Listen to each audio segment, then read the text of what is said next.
When I was growing up, one of my friends had a Donkey Kong in his living room because his dad was a vendor that delivered arcades. And I thought that was the coolest thing ever. So years later at Inertia Films, of course, I wanted a Donkey Kong arcade game in my lobby.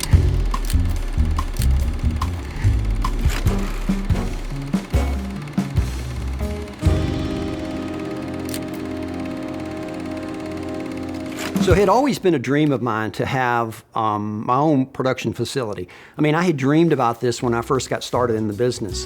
So Ezard Street, when I bought this property in 2001, was an unpaved street in the city of Atlanta.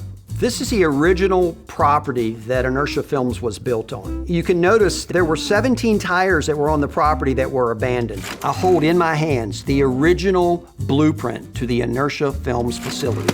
When I began to meet with the architects and I described what I wanted, it was glass, it was metal, it was contemporary, and yet it was retro. I'm not even sure it made complete sense to them what I was describing. It doesn't really clearly fit into one category or another, but what they came up with was something that I love, and whenever I walk in the front door, I just think this is really my passion and my dream has come to life.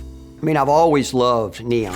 Since I was a kid, I would be enamored by the marquee of the theater. And so I brought a little bit of that from my childhood into Inertia. We have a big neon sign in the lobby. Right off the hallway as you come down are a couple of edit suites. It had always been my dream to have a studio with a cyc wall and a light grid, and that you could do projects. Instead of traveling on location, you could just do them right here in your own facility. We have a kitchen where employees and even clients could step out of the edit suite or step out of the studio and have a little break area. When you come upstairs, originally the first room to the left was the conference room. And that original room that was a conference room, we turned into a 14 by 12 foot live shot room. In 2019, we had so many live shots that we actually used the downstairs edit suite as a second live shot room. Meanwhile, back upstairs, you have a big open room that we call the bullpen. We have a 2,100 square foot patio on the roof, and since we built it, we have added to it a garden. We've had many birthday parties with a grill.